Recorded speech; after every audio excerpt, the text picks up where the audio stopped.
Superbrain. Now, how was yesterday? We got a lot of great feedback in the tribe and the community. How do we take it to the next level? So do you remember the list that we memorized yesterday? Let's do it together. What was the first word? Fire hydrant. What was after fire hydrant? Balloons. After balloons is what? Batteries. Very good. How's your memory? Super, right? Super. After batteries was what? Barrel. On the side of the barrel was what? Board. Rolling down the board was what? A diamond. And the diamond fell on whose head? Sir Lancelot. Very good. You brought him a what? Oxygen mask. And then you cleaned it with what? Fluoride toothpaste. And finally, number 10 is what? A sign. It was a neon sign. How's your memory, everybody? It's super. Excellent. So I want to help you to take this to the next level because you're thinking, Jim, I just learned this great technique called chain linking. And yes, it's really great to memorize a list of random words that my friends have been giving me, my family been giving me, and it's very impressive. But how do I apply this towards something in everyday life? How do I apply this towards my studies? How do I apply this towards memorizing technical information and so on? So this is how you do it.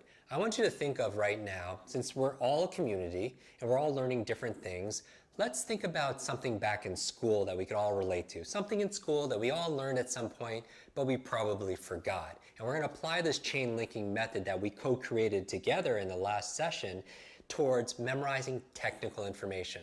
So let's take a class, since we all have different careers and everything else like that, and vocations and areas of interest. Let's take back to school. What classes in school were highly technical? Like more difficult, a lot of memorization. What would you say? What subjects? Often people say science. Like there's a lot of information there that you have to be able to memorize. So let's pick a specific subject in science. What area of science was there a lot of memorization for? And I want not just technical information, but I want information that's like boring information. I want information. I want to make it really practical. I want technical information, things that are not relevant to your life, like you've never used it since that class, and something that's generally boring. Because if you can memorize, use chain linking to memorize information that's difficult, like technical, information that's very non-relevant in terms of there's no motivation to learn it because how are you going to apply it in your everyday life? And it's information that's very boring. If I could show you how a quick way on how to memorize that kind of information, wow. Could you use it for something that is easy to memorize or easier, not technical? Can you use it for something that you actually see the relevance for because it's something you want to use for your job or your career? And would you be able to apply it towards something that's not boring but something you're actually interested in? So we'll go all the way to the extreme because if it works there, it'll work for everything, right? And so we're talking about the sciences. What was one area of science you did to memorize? Some people say biology, some people say physics, some people chemistry is a big one, right? A lot of people want to memorize chemistry. Now, when you're looking at chemistry class, what did you have to memorize back in chemistry? What were something, do you remember even back when you learned chemistry, what did you need to be able to memorize? And I know what you might be thinking. There was this thing on the wall in my science class, a big chart. It was this graph. It was this, what do they call it? Say it out loud. You remember this. At least remember this. What? It's the periodic table. The periodic table of elements. I mean, these are things that are very technical, very not relevant probably to what you're doing in your life, but oxygen is very relevant to your life. And the third thing is, it's not the most exciting thing. So on a scale of 0 to 10, your interest level is probably what?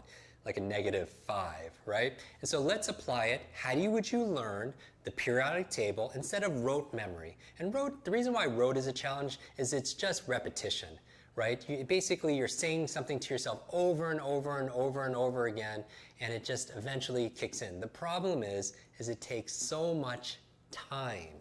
Remember in yesterday's lesson when we were memorizing everything, it was a lot easier because we used our imagination. We used how our memory works so we could work our memory better when we talked about the principles of memory. Now again, if you haven't seen yesterday's episode, you must watch that first. Now, here we go. The periodic table. What are the elements in order of the periodic table? Do you remember this? Let's go through it. The first one is hydrogen. Then you have helium, lithium, and then before lithium you have beryllium, then you have boron, then you have carbon, and then you have nitrogen, oxygen, very good, then you have fluorine, and then 10 is actually this thing called neon. All right, those are the first 10 elements of the periodic table. I know some of that might sound familiar to you because we learned it back in school. So how do you use this thing called chain linking and apply it to learning the periodic table faster and better and long term for a long period of time, for as long as you want to be able to remember it? Well, here's what you do. You take each of those elements of the periodic table and you turn it into a picture. We always start by visualizing it first. We talked in a prior lesson that we tend to remember things that we see. Like we remember the face because we saw the face. And so how can you turn every single thing into a picture, right? T-I-P, turn into picture. That's the ultimate tip. Turn into picture. So the first thing you do is turn what you want to remember into a picture because we think in pictures. We dream in pictures. Just like when you get on an airplane, it doesn't say, fasten your seatbelt. You don't see those words anymore. What do you see? You see a seatbelt being lit up, connected, right? It doesn't say, no smoking. What do you see? A cigarette with a line through it, because pictures are the universal language no matter what countries people are flying from, right? So pictures. And so turn into a picture. The first thing you do is you turn each element into a picture, and then you have to link them together, right? Because that's what learning is, linking one thing to another. And so that's the chain link. So what links two of these pictures together? Emotion, visualization, action. You want to exaggerate things because you want to pretend what an 8-year-old version of yourself would do. What would an 8-year-old do? They'd make fun of it, right? That's how they remember things, using their imagination. So let's do this. Instead of just talking about it, let's do it together. Hydrogen. If I say hydrogen, what could you picture? If I say hydrogen, what's the first thing that comes to mind? And you're like, Jim, I don't know what hydrogen is used for. Here's the thing. If you don't know what hydrogen is used for, then have you ever played this game called Pictionary?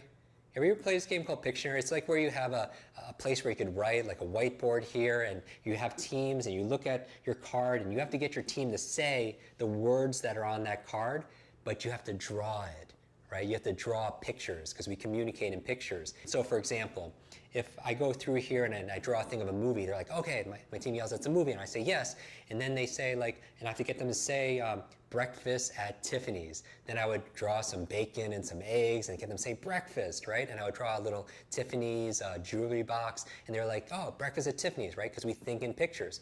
But if I didn't know what something looked like, I could just draw an ear, right? Just like a little ear. And what does an ear signify when they draw an ear? Sounds alike. It sounds like. So if you don't know what hydrogen or one of these technical words are that you need to remember, then come up with something that sounds close to it. So what sounds like hydrogen?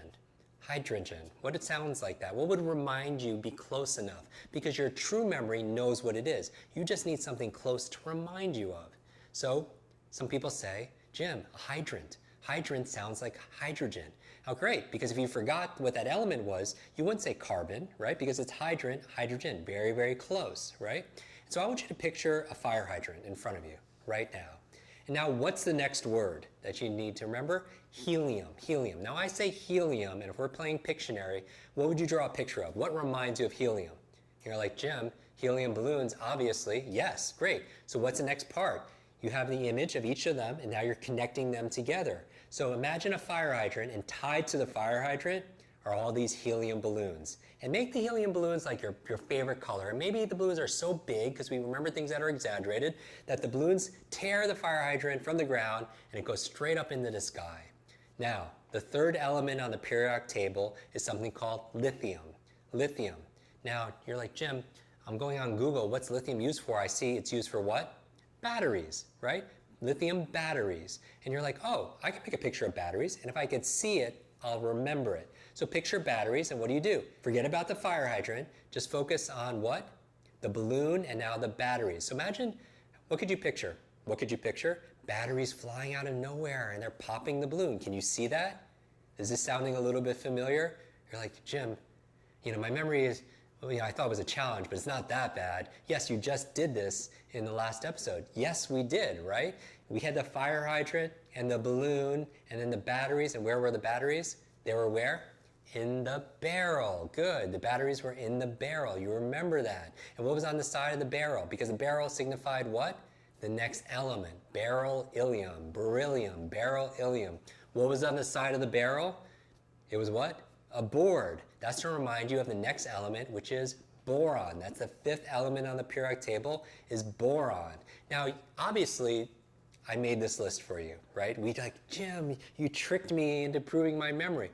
What I said in the beginning of this program, when we began our quest together, I said that learning can be fun. And you learn the best sometimes when you don't even realize that you're learning, right? So you want to be able to claim that. So you have the board that's there, and what's rolling down the board? It's a diamond. And what's a diamond made out of? Carbon. Now here's the thing. If you don't want to use those words, like if you didn't know that a diamond is made out of carbon, you could just make up your own words. Car-bon. Maybe you see a car going down the board. Or maybe it's a car full of bonbon ice creams, right? You come up with whatever works for you, because whatever works for you is going to work best. Now the diamond fell onto whose head? It fell on who? Sir Lancelot, right? Sir Lancelot. That's wonderful. And Sir Lancelot is a what? He's a knight. And that's to remind you of the next element, which is what? Nitrogen. Carbon, nitrogen. Very good. And when he got knocked out, what did you bring him? A mask. But what kind of mask specifically? Oxygen mask. Oxygen is the eighth element on the periodic table. You're getting this? I know you are. And then you had to clean the mask with what? Fluoride, toothpaste, right? It's fluorine. That's your next element. The ninth element is fluorine, because that's fluoride toothpaste. And finally, what did you do with the toothpaste? You threw it where? Into the sign. What kind of sign was it? A neon sign. And the 10th element on the periodic table is what? Neon. I want to congratulate you, super brains, because you just memorized the first 10 elements of the periodic table. You still remember those words? You're like, of course I do. Fire hydrant, balloon, batteries, barrel, board, diamond, a lot of enthusiasm. What we've done together is we've taken the chain linking method and applied it towards learning technical information in a fraction of time. And it wasn't just fast, it was fun, right? And so that gives you fulfillment because there's function that comes with that.